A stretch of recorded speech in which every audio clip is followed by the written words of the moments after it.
now famous American novels like The Sound and Fury, Absalom, Absalom. Yo, we got the same Kafia. I think she does it better. I don't know how to wrap it around like she does. She's good at that. She's a professional. Yeah, like the entire right-wing politics it's all about triggering the other side. It's all about triggering the libs, triggering the left. Like they would shoot their own foot if it means it would trigger the left wing or like the liberals. Like they would kill their own family if it meant, oh, it would trigger the liberals. Oh. Like if we were like, whoa, bro, you killed your own family. What are you doing? They'll be like, ha ha ha ha, yeah, bro, I killed my own family. Like their entire politics, their entire life, it's all about triggering the other side. It's the dumbest bullshit I've ever seen in the entire universe.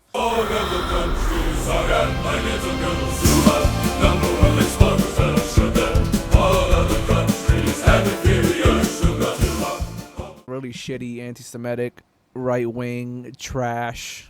So this is Dead Domain. She does a critique of Heil Hitler. This video is brought to you by Incogni. Hey there, before I get to the fun stuff today, I want to talk about something a little bit more serious and something I have personal experience with, and that's having your data stolen.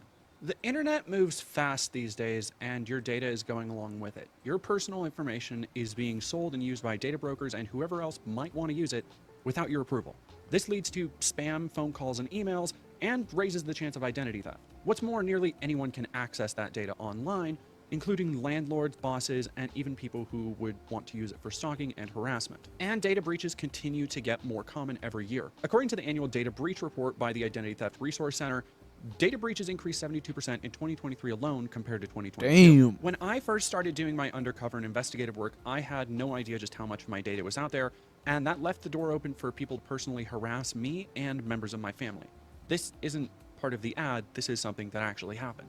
And when it did, I knew I needed to get more serious about my online security, which is why I'm proud to have this video sponsored by Incogni. Incogni helped me take back control of my online data with a variety of tools and statistics that show you where your data is being used and allowing you to put a stop to it. You can see what private or public databases have your data and the risks associated with those companies, and even get an estimate of how much time Incogni saves you by going after data brokers most people don't have the time or energy to go after themselves.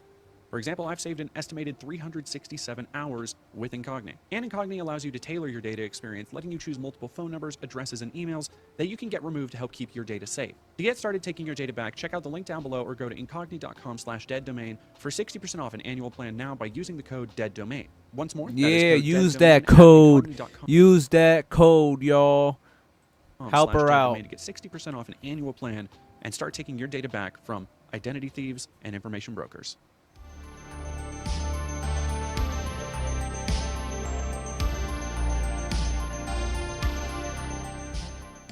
If I had not existed, someone else would have written me. Hemingway, Dostoevsky, all of us. Proof of that is that there are about 3 candidates for the authorship of Shakespeare's plays.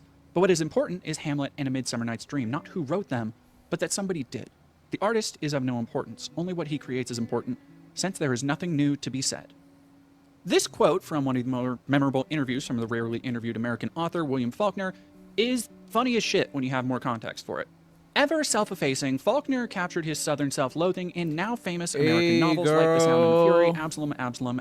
Yo, we got the same Kafia. I think she does it better. I don't know how to wrap it around like she does. I don't know. She's good at that. She's a professional. And plenty of others. His novels, rooted heavily in his own upbringing in a post-Civil War South, often depict the struggles of a rebuilding South, resentful of their lost war. Small, miserable people bitter at a world equally passing them by, and often through family drama holding them in place. Despite the quote above, Faulkner is directly tied to his own work, which often shows the misanthropy and aimless bile of white Southerners after the Confederacy losing the Civil War, because he was himself raised in that environment. He knew better than most the circular nature of inherited loathing. And from his spiteful depictions of miserable Southerners, you might be tempted to think that, well, he was more of a progressive voice, if nothing else for his castigation of the good old South ideology that, even after the Civil War, went to absurd lengths to depict. So fucked up. It's so fucked up how they depicted black people in cartoons with like huge ass lips and like their hair all fucked up. And the Confederacy as valorous and heroic. To put it academically, it was some bitch-ass cope. But Faulkner wasn't progressive. Faulkner's hypocrisy, evident even to himself, has become the go-to talking point of his literary legacy. His work is rightfully seen as challenging because of the clashing perspectives, contradictions, and switching styles of prose, but also because he constantly tethers his stylistic execution to the meaning of his work. Faulkner himself is a contradiction, being wildly racist, even as the racism of his characters reads as critique, not advocacy. When characters are racist, which happens all the time in books like The Sound and the Fury, Faulkner writes almost as satire, these sad, small men, bitter at people just going about their lives, looking for petty reasons to judge others based on heritage and skin tone, even as they themselves are often taking part in any number of vices the Southerners of Faulkner will negatively ascribe as stereotypical of non-white people. Was his literary achievement and the racist attitudes he carried a result of intensely racist upbringing, holding on to the dead dreams of the South rising again? Let me tell you 3 reasons why you should buy frozen seafood on the internet. Number 1, it's frozen. Doesn't matter in hindsight. Faulkner was a hypocrite, he was a racist, yet his art now stands as a scathing rebuke of the cycles of interpersonal and familial drama and turmoil that crafted miserable Southerners like those he knew and, to a lesser extent, himself. Southerners that perpetuated the myth of Confederate valor even as the South crumbled. His assertion that his art would have been made with or without his involvement may have been true in the same way you can think about the thought experiment of the 1,000 monkeys writing out eventually the works of Shakespeare. But in practice, nobody else did make Faulkner's art. And the art ascribed to him takes on an extra layer of meaning, of depth, because it was Faulkner who wrote with such viciousness the occasionally rambling accounts of depressed sharecroppers in the Reconstruction era.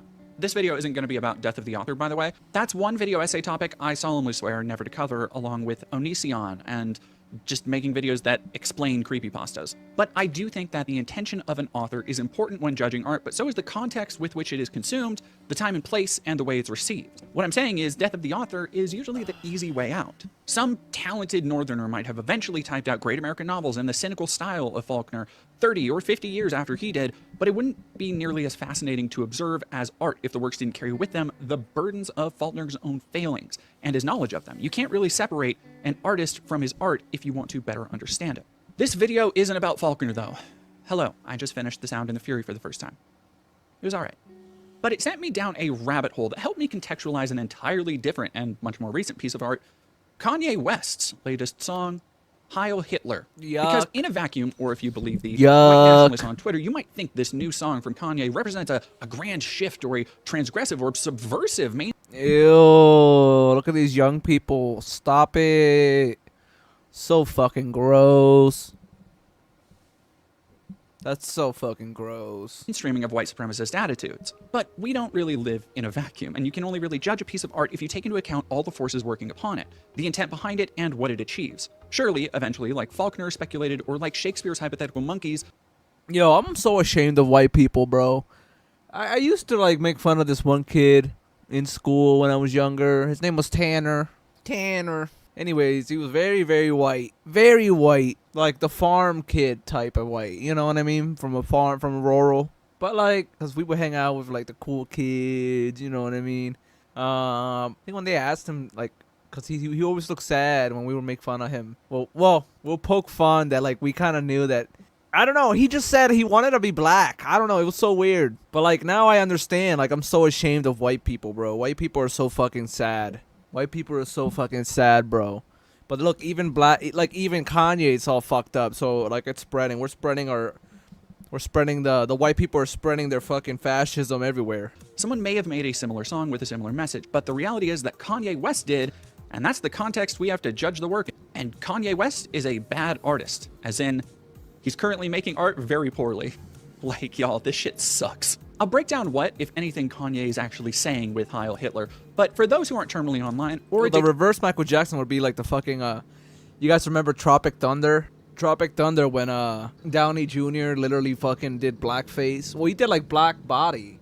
He didn't just do blackface, he did black body. That was wild, bro. Addicted to watching embarrassing public displays like I am, let's catch up on the context behind it. For the last decade or so, Kanye West has been taking up the spotlight in any way he can. What began as a few eccentric crash-outs, bizarre outbursts like saying slavery was a choice for black people, and eventually falling into open white supremacy has now resulted in his latest single, Heil Hitler, in which the infamous rapper sings N-word Heil Hitler. This is after selling a t-shirt with a swastika on it, being dropped from every major marketing and merchandising deal, and cozying up with some of the stupidest people to push alt-right rhetoric like Sneeko and Aiden Ross. Almost immediately after the song hit, streaming services and hosting platforms decided they didn't actually want to host a song that was spreading open Nazi rhetoric, thin though that rhetoric is. I'll get to that in a minute, because while I think there's a bit of hand-wringing about how this is pushing forward Nazi attitudes in the mainstream, I think once one understands just how poorly represented those attitudes are in the actual song, more people will just kind of shrug at Kanye's latest desperate grasp for attention. There's nothing here that hasn't been more effectively pushed by people with an actual understanding of Nazism into the mainstream. Yet this song being pushed off of platforms resulted in a bunch of Nazis and white supremacists claiming this as some kind of cultural victory, praising the song as a pushback against wokeness or DEI, or if they're being a bit more honest, they might just say whoever they're going to say in triple parentheses. But is it an actual victory? No. That's why I'm not on fucking Twitter, bro, because there's so much fascism on there. There's so much fascism on Twitter that it's too much for even me. And I have a channel covering fascism in a bad light, criticizing fascism, and I don't even want to go on Twitter, bro. I don't want to go. These social anxiety is just like killing me.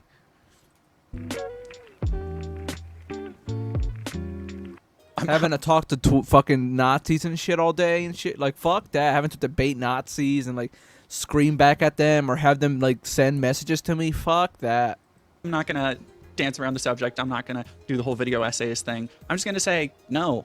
And it's actually been equally parts funny and sad to see gremlins like Nick Fuentes praise it as such for a few reasons.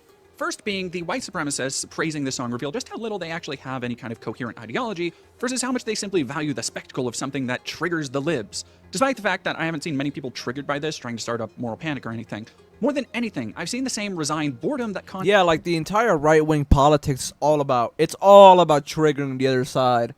It's all about triggering the libs, triggering the left. Like they would shoot their own foot if it means it would trigger the right wing, the left wing, or like the liberals. Like they would kill their own family if it meant, oh, it would trigger the liberals. Oh, like if we were like, whoa, bro, you killed your own family. What are you doing? They'll be like, ha ha ha ha, yeah, bro, I killed my own family. Like their entire politics, their entire life, it's all about triggering the other side. It's the dumbest bullshit I've ever seen in the entire universe. Kanye should be used to being met with, even as he continues to cry about how he's unable to see his kids in a song that talks about his nitrous addiction and how he likes being a cuck, and where he sings Heil Hitler. Yeah, man, it's a fucking mystery why you can't see your kids. Must be the Jews.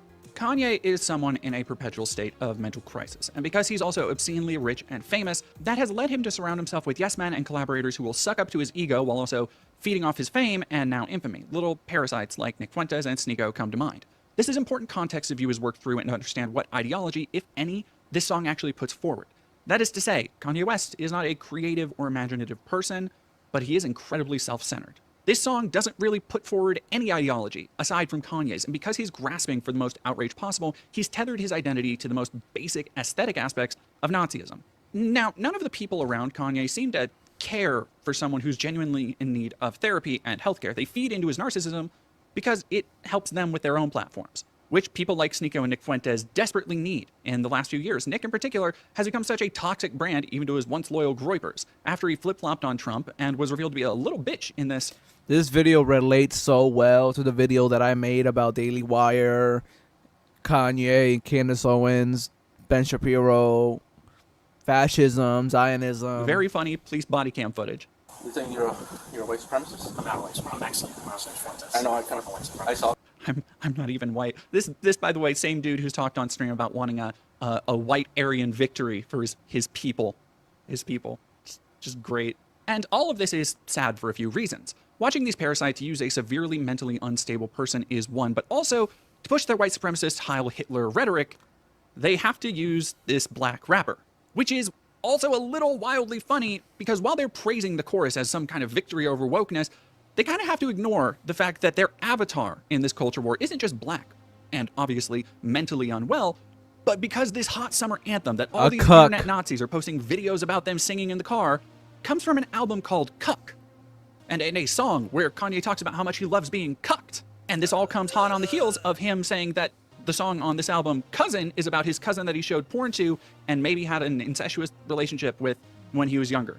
Now, if you followed the various strands of white supremacist talking points online over the last decade or so, almost all of this might seem at odds with what people like Nick Fuentes, Aiden Ross, Andrew Tate, Sneeko, and all the other sub-room temperature IQ ding-dongs in that space have professed to be their beliefs, which they often base around a Western identity of whiteness, of advocating traditional gender roles and that men need to be masculine and in charge. So a black person pushing their message? Someone who was recently caught on camera admitting that he liked being a cuck as Sneeko and Nick nodded on in agreement by any metric. From everything he said, if these people had any consistency in their beliefs, they would be calling Kanye a globalist degenerate. To replace the table, we chose to get something that's modern looking and functional. So we got the host's Transformer dining set for... Shut up. Yeah. People call us cucks and then cucks. I'll get cucks and shit just for like to switch it up. But for the rush, you know. Yeah, it's like kind of rush. Like be on the outside of the door and shit. Car racing. Yeah. But like I already mentioned, these people kind of have to take whatever they can get, and it's not about actual policy, it's about triggering wokies. So this grand cultural victory they're proclaiming basically comes down to the fact that someone said Heil Hitler, while they have to ignore the vessel of that message being an emasculated non-white man that would have sent Hitler's meth-addled heart in convulsions. And by the way, I'm not trying to diss on anybody who has a cuck fetish, I'm more just repeating it to point out the fact that for all they claim to love masculinity, it sure seems like Sneeko and Nick Fuentes don't have a problem nodding along with the... To each their own. That's fucking gross, though. Oh my fucking god. Jesus Christ. I would end my life in that scenario. Cuck fetishism when it might get them something. This is their great victory. Grasping at whatever straws they can, claiming literally anything they can, because even as Trump's right-wing agenda takes over the government, people are getting more and more fed up with these grifters and scumbags in social spaces. Part to the fact that now we just see rhetoric like this all the time on Twitter from anime Nazi girl avatars. Thanks, Elon. They all think they're doing something brave and shocking, but it's too easy to see how thin the sentiment is. It's boring. It's played out. As happens with every shocking cultural touchstone of the moment, people like Kanye and Nick Fuentes have nowhere else to continue going except to say the shocking thing that got them infamy louder and louder. This is like if Marilyn Manson and Eminem just made the same album for 20 years straight. And seeing this coming from a nearly 50-year-old man with the emotional depth of a 7th grader writing poetry after his first breakup, it rings as the antithesis to the artistic maturity a good artist would have at least attempted to reach for by now. Mostly because I honestly don't think Kanye can reach that level of maturity anymore. But aside from its shock value, it's also not effective propaganda, even if they want to try to claim it to be such. Putting aside for a moment the pure parody of it, like this feels like a cut bit from an early season of Curb Your Enthusiasm, where Larry would find himself to be new friends with a recording artist and then go into the studio one day while he's recording. And then later he'd go to Jeff, he'd say, he's a black Nazi. And Jeff would go, what do you mean? And Larry goes, his song, you know, the refrain, it says N-word Heil Hitler. And Jeff would say, hey, you can't say that. And Larry would say, I'm a Jew, I can say Heil Hitler. And Jeff would say, no, the other thing. And then Jeff would ask, does he know you're Jewish? And Larry would go, no. Oh, unless the doctor I told him to go see, he wanted a prescription for nitrous, and I told him to go see Dr. Rosenbaum. And then it would cut to this news footage. Which was misdiagnosed by a, I'm not going to say what race, what people, doctor, and what hospital, and what media it went to. We know I can't say that. It was a Jewish doctor. But jokes aside, oh Kanye's my latest god, song isn't effective propaganda, and indeed is poor art all around because it's just empty. And I don't mean in a performative, dadaist, or surreal way where the over-the-top strangeness or extremity is part of some satirical aspect, or deconstructing a larger idea. There's nothing to deconstruct. There's nothing to claim as intentionally obtuse or difficult to grapple with in terms of artistry. Though I do think Kanye, in his incredibly immature way of thinking, thinks he's making some kind of big artistic statement, even as he fails to do so. More than anything, Kanye's Nazi propaganda fails because it's from Kanye. Not because he's black or he's being taken advantage of by sycophants, though both of those things are contributing factors to why it's funny to see white race people egg him on, but solely because Kanye is not... He's washed.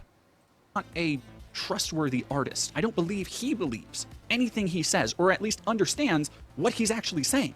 I have no doubt, by the way, that Kanye is going to continue being, at least publicly, a Nazi. But at every turn, he's proven he doesn't really understand what that means. I don't think he understands what most things mean, except for the basic idea that if he says something loud enough and abrasive enough, it will get him more attention. Look, for example, at the now infamous Alex Jones interview he did, where Kanye simply says he loves Hitler ad nauseum, and grifter grand wizard Alex Jones needs to navigate the interview by attempting to downplay Kanye's sentiments, shifting his intention to saying, oh no, he just likes the outfits because he's into fashion. Even though these shoes are Kanye's single most notable contribution to the fashion world. That's... Dog, what the fuck? That's what Yeezys look like? This is like the aftermath of a bionicle foot job.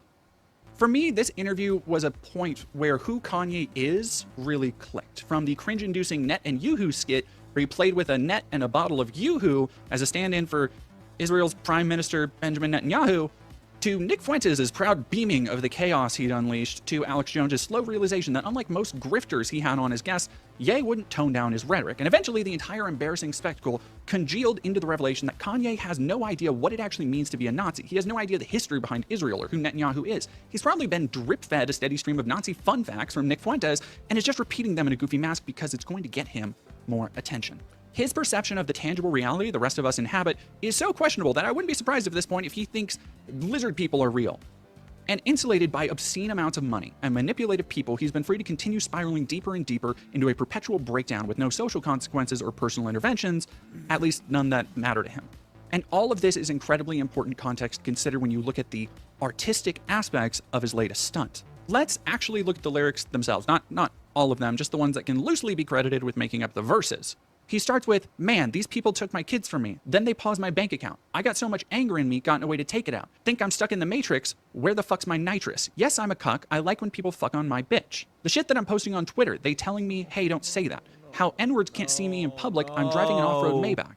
With all the money and fame, I can't get my kids back. With all the money and fame, I still don't get to see my children." You're fucking wild, bro. You're on nitrous. You literally have a dentist who sells you drugs. You're never gonna have your children back. Oh my god, you're insane. N-words see my Twitter, but they don't see how I be feeling. So I became a Nazi. Yeah, bitch, I'm the villain. This is Pod 5, the first fully immersive sleep system. Intelligent, adaptive. So, very simple to start. There's nothing about the lyrics that can't be described as amateurish. The prose, the rhymes themselves, the flow is just honestly fucking embarrassing for any rap artist, let alone one who is ostensibly famous for being a rapper. But even in the content, you can see him jump from topic to topic, drawing connections where there really aren't none. Man, they took my kids from me. Then he credits those same people as pausing his bank account. Then you get some Andrew Tate level dipshit speak with references to being stuck in the Matrix, and the next line is about his addiction to nitrous. If you didn't know Kanye's story and heard this, you'd think it was either an elaborate character in a poorly written concept album or someone in deep crisis. There's no connective tissue between the personal, the conspiracy, and the drugs Kanye is abusing. Maybe it's an example of someone actually becoming their art in a meta way. It's certainly impossible to separate who Kanye is from this work of art, but that doesn't make it good, and certainly not intentional. For example, if you were to go on Kanye's Twitter account recently, you can see the scattered, completely unrelated fixations he cycles through. There's a video of him delivering some kind of sermon, a post where he hopes his mother is proud of him, a post supporting Gaza, meanwhile saying his Nazi movement is non-violent. This, in and of itself, shows how little he knows about the history of a movement that killed You gotta be careful with people like this. People that are fucking pro-fascism, but also pro-Palestine. Like, what the fuck are you talking about? Fucking infrared. Hat Jackson Hinkle. 6 million people, but the full spectrum of these posts, often just short and capitalized statements sporadically thrown into the social media ether with seemingly very little consideration, illustrates an understanding of the world that is fractured at best and entirely insular at worst. Like I said, this isn't Nazi ideology so much as it's Kanye's ideology. The thing here, as in the song, is there is genuine pain in Kanye. I believe that much. I think that whatever depression he's been dealing with and unpacking the isolation from his kids, the loss of his mother, and now 2 wives, and then adding the pressure of being a major recording artist, it weighs on him as it would anyone. But at a certain point, you can't blame behavior on mental illness, especially when you're trying to use it to push so much evil. The most important aspect of the song isn't the chorus where people sing Heil Hitler, nor is it the entirely non sequitur standalone rhyme, "She reaching down my pants, she got the world in her hands," that accompanies the repetitive refrain later in the song, just out of nowhere. It is in fact the very beginning, where he says, "They don't know how I be feeling, so I became a Nazi. Yeah, I'm the villain." This is, aside from the Adolf Hitler speech clip played at the end of the video, the only real reference to Nazism in the actual song. The rest of it is complaining about what are essentially now the consequences of Kanye's own actions. He's continually pushing and prodding, and this song reveals why. He's basically Sephiroth posting on main. He is punching himself in the face with his choices and then is yelling to everyone about how he's being beaten up by triple parentheses them. Yeah, he's literally shooting himself in the foot, punching himself in the dick, and then complaining, why are the Jews doing this? Why is the world doing this? They took my wife. They took my kids. As he kids. continues punching himself until he stops and he says, All right, just this once, I'll show you my full power. You want me to be the bad guy? You got it. And then he's just back to punching himself in the face. It's fucking embarrassing behavior for an adult, let alone somebody almost 50. Even in the Hitler quote, which is essentially chosen, at least I'm assuming in Kanye's mind, to parallel his own struggles, to Kanye, this is probably why he's grown so attached to Hitler and Nazism and Nazi iconography, pushed by dorks like Fuentes into seeing them as some kind of tortured underdogs he can easily imprint on. But to the rest of the world, the song, Kanye, and even the Hitler quote are all easy to see through. They're self-serving declarations of a persecution complex that manifests in the edgiest shit a 50-year-old man can muster. Yet, Kanye's internal turmoil might still provide a rich backdrop to artistic expression. It might, if it wasn't being wielded by an unmedicated narcissist surrounded by weasels.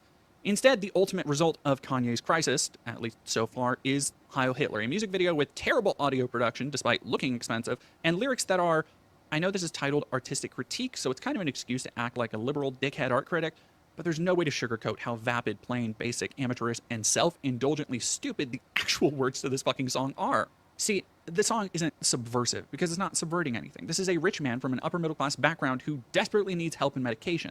From an artistic standpoint, you might be tempted to say, well, the idea of a black person shilling white supremacy is pretty edgy, except it's not. Black Israelites and plenty of other racial groups have had the black anti-Semitism beat on lock far before Kanye was ever making rhymes, and they actually had, like, ideology and beliefs. They're stupid fucking ideology and beliefs, but they didn't just believe in themselves, as Kanye does. Perhaps one of the funniest things about Cuck, and by extension this song, is that it apparently wasn't actually written by Kanye, but Dave Blunt's, according to Kanye himself. With how dogshit the lyrics are, I don't really get why anyone else would be needed. The dude isn't just bad at being a Nazi, he can't even write his own shit. I guess Cuck is kind of fitting. Yes, Dave Blunt apparently wrote all of these wonderful lyrics, so I guess you can blame him for insulting your ears. Though I honestly have my doubts about how true this is, given how well these lyrics line up with Kanye's thought process and speaking style, unless Dave Blunt is also just an idiot narcissist, so who knows. But also because while Dave has said this album isn't anti-Semitic, Kanye has come out publicly saying that his new sound he's calling anti-Semitic, so who knows? I don't... How to make your home. No.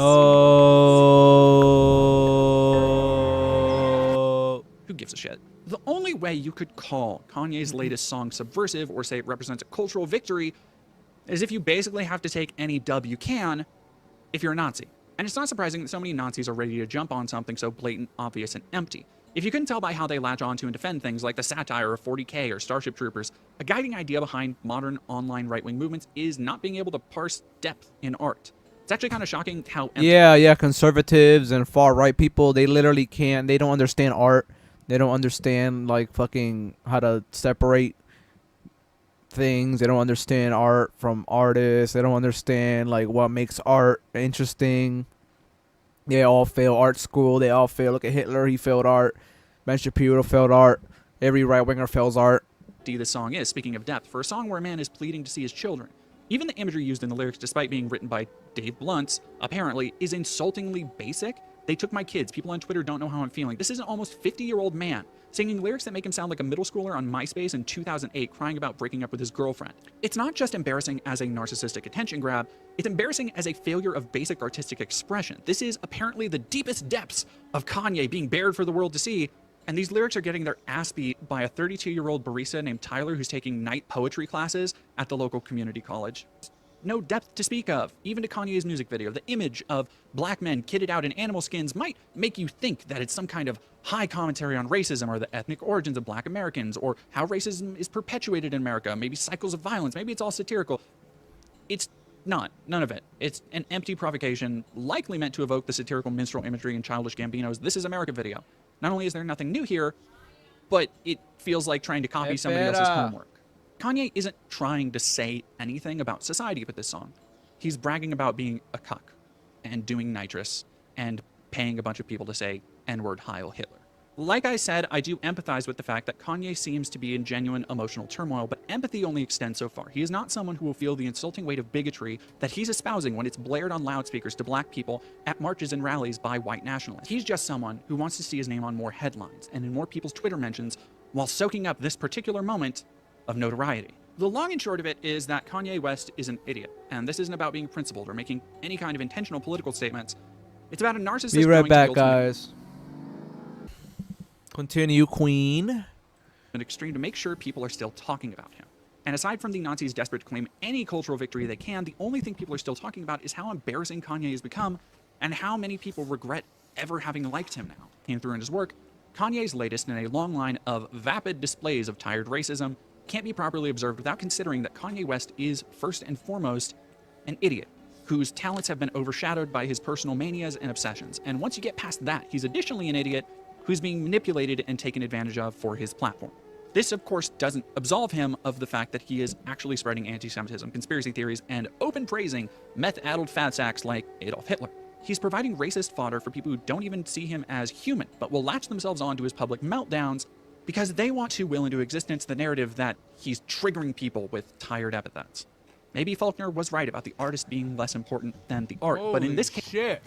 Called up and down, up and down, up and down. Case, I think it's a tie. I think the artist and the art are equally irrelevant, relegated to an immediate dustbin by just how fucking tired people are with empty sentiment.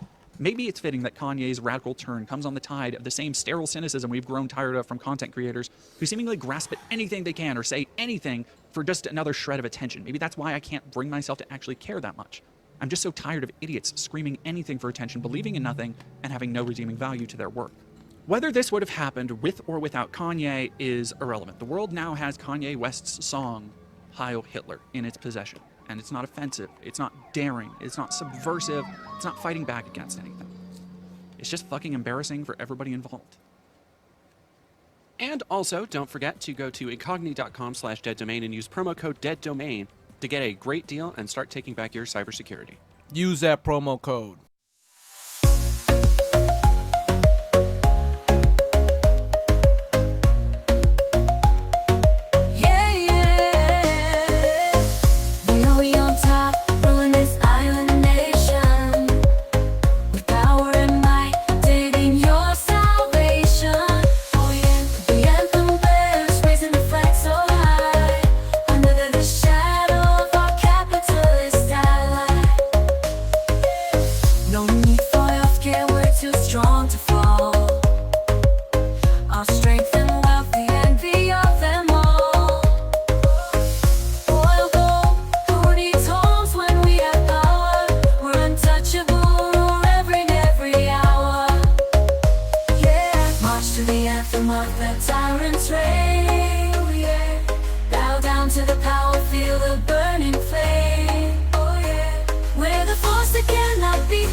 In the land of the tyrant, where the sun never sets, we march to the beat of oppression's drums. With a powerful ally, our ruling fist is clenched. We'll trample over the weak.